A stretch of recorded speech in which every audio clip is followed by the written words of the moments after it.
Hello guys, makinig kayo guys. Ito ang lakandiwa ng tunay na Pilipino. Pakinggan nyo para mabuhay ang kulturang Pilipino. Aling rusay, pahiram daw po ng kaldero.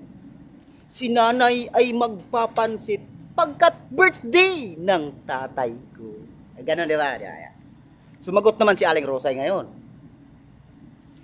Dunyor, wala akong ipahihiram. Kaldero ko ay nabasag, hindi pa napapalitan. Di ba? Sumagot niyan si Lolo Cosme. Teka munay. Mayroon naman dyan maliit.